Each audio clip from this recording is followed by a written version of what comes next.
Okay, right. If you look at this question 1.4, it says study a longitudinal section through a human eye below.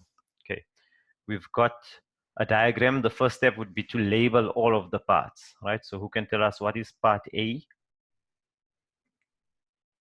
Whenever you have a question on a structure of the body or whatever else, there's a diagram, always try and label everything on a diagram first. It makes it much more easier to answer the questions, right? So who can tell us there? Structure A, what would it be called? Okay, ciliary muscles, that's correct. And then structure B.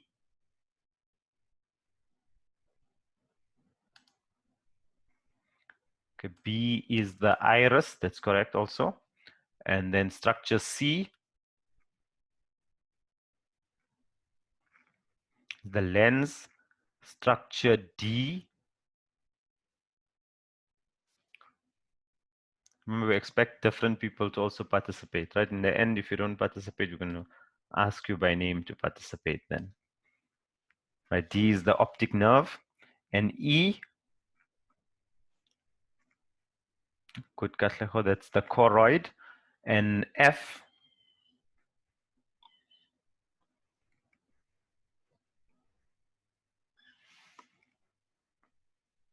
right, sclera, good, and Iram also had that one, right? So we've labeled all of the different parts correctly, right?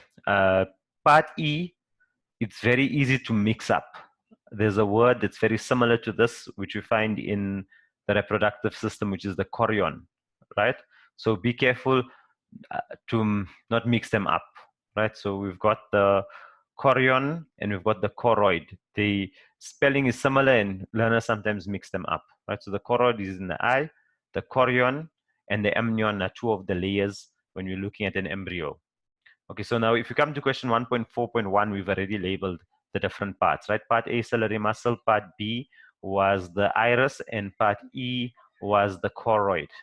Then 1.4.2, give the letter only of the part which A protects the delicate internal structures.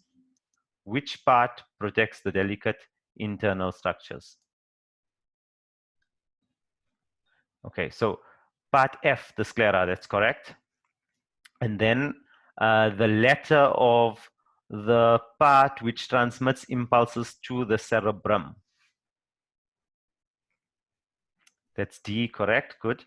And then the part that becomes cloudy or opaque as a person gets older, leading to decreased vision.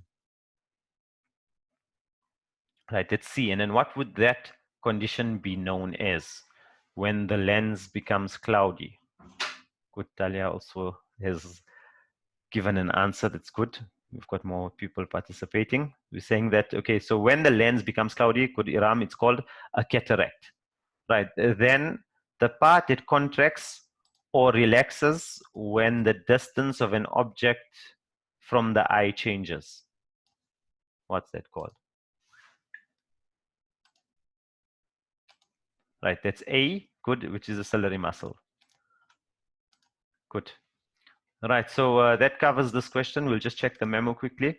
We had ciliary muscle, the iris was part B, and E was the choroid. And then the letters of the descriptions were F, D, C, and A, 1 mark each. It wasn't a very long question, that one. Okay, so we move now to the next question, which is from June 2016.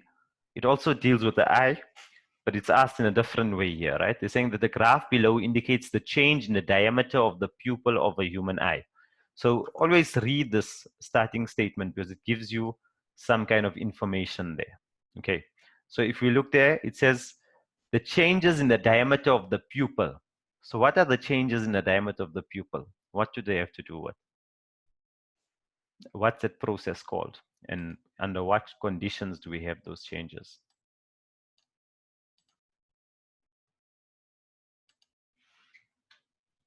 Okay, it's called the pupil reflex. Very good, right? And the pupil reflex, what causes the change or the changes in the pupil reflex?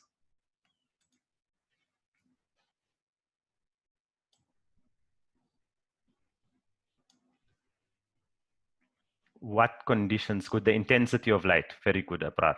Right. So if we look here, they're showing you that the change in the pupil diameter over time, there's the diameter of the pupil in millimeters on the y-axis, and there's the time in seconds on the x-axis. So let's try and interpret the graph before we go to the actual questions. Let's try and understand what's happening here, right? So we've got the time for the first, you can say 20 seconds here. We find that it's constant, that the diameter of the pupil is constant. It's remaining at 6 millimeters. And then we're finding that at this point, from after 20 seconds, we're getting a drop here. Right? So this point of the graph, we're finding that there's a decrease in the pupil size. So what would that decrease in pupil size be called? What would you call a decrease in the pupil size there? What's the correct word for saying when the pupil size decreases? We won't just say the size of the pupil decreases. There's a correct terminology for that.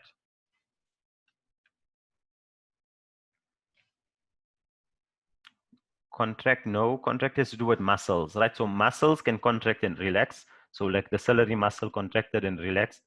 But now here we want to know, it's not contracting. It's not made up of muscles. It's just the diameter decreasing, right? So Katlego is saying dilate. Is dilate decreasing or increasing? Right? Good. Abrar and Talia got it correct. It constricts. So the correct word we need looking here is constrict, right? It constricts.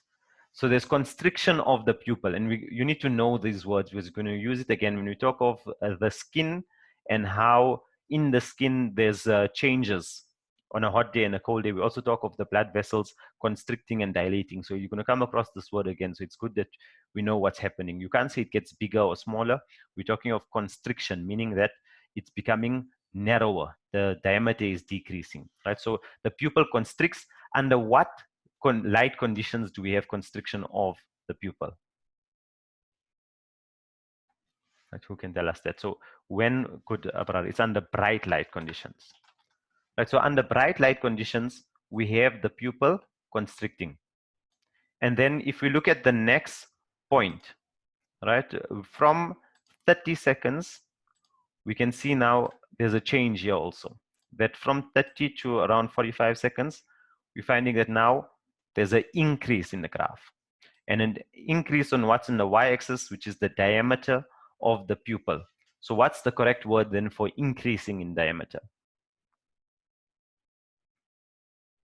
Right, when it becomes wider.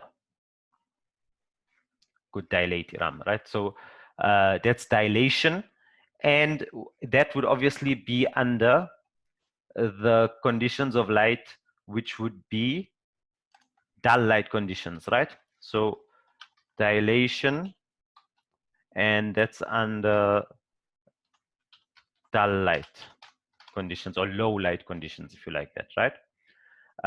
Then we've got it remaining stable again. So by interpreting what's happening in a graph before you look at the questions, you'll find that it makes it much more easier to answer the questions then, right? So 2.3.1, it's saying which structure in the human eye is responsible for the changes indicated in the graph. So which structure is causing these changes?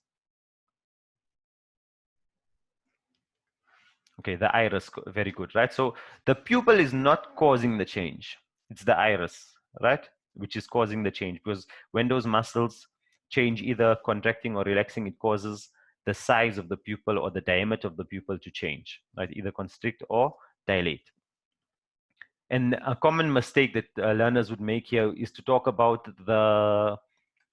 when many learners sometimes talk about what we call it the ciliary muscles, right, and the suspensory ligaments. That's got nothing to do with the pupil size. That has to do with accommodation, which is looking near and far, right? So there's a total different concept or the different section of work that we're talking about within the eye. Okay, so the next question: during which period of time was the person moving from dim light to bright light? Okay, so I think by interpreting the graph, we should have given you already a clue there. Which period of time, right? So that's 20 to 30 seconds. That's correct, right? So I see many people, Iram, Katlego, Kopano, all had the correct answer there. Good, 20 to 30 seconds, right? you give, remember, when you're saying period of time, it's a range here between those values, right?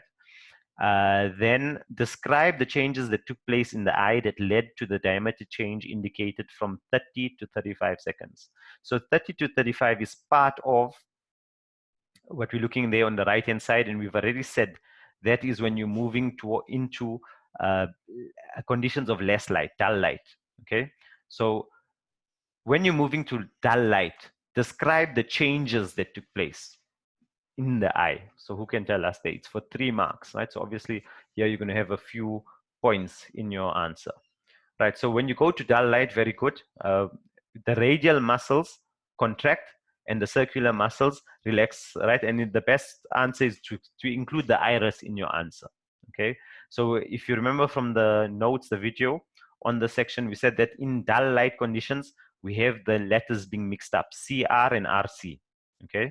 And in bright light, we have RR and CC. So here it's CR, the circular muscle relaxes, and RC, the radial muscles contract. And very good, the last point you're giving there, it's that the pupil dilates. Then the change, because of those changes in the iris muscles, what happens is that the pupil dilates, and by dilating and becoming wider, that means that more light can enter into the eye, and that will allow for vision in conditions where the environment doesn't have that much bright light. Okay, then 2.3.4. Draw a label diagram of the front view of the eye to show the exact size of the pupil at 20 seconds as indicated in the graph. Important that we read the instructions properly, right? Draw. Okay, so we're going to be drawing a diagram. It must be labeled. You must have labels in that diagram, okay? And so obviously there's marks for drawing, there's marks for the label. The front view of the eye. So in your front view of the eye, it's different from this question which we did. This is a side view of a section. So this is the front view, what you look at when you look at a person's eye, what you see there.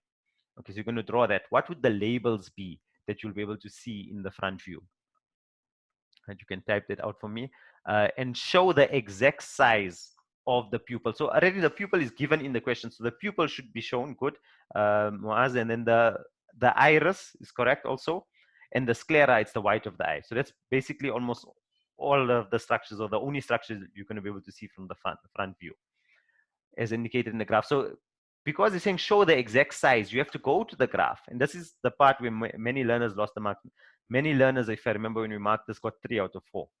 And the reason for that is that they missed this part where they're saying at 20 seconds, the exact size. So you have to go to the graph.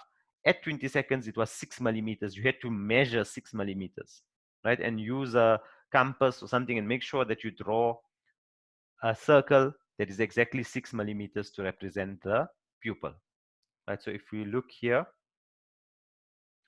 right, we've got our answers for the previous questions, which were all correct there, I think, right? If you look here, correct drawing of the front view of the eye is 1 mark. Okay. Ideally, you should also put a heading for your graph, right, for your drawing, sorry, a caption. So you would have a caption to say diagram of the front view of the eye. And the pupil size being 6 millimeters is another mark. And any 2 of those 3 labels would give you the full 4 marks then. Okay, so that brings us to the end of those questions that were on the eye.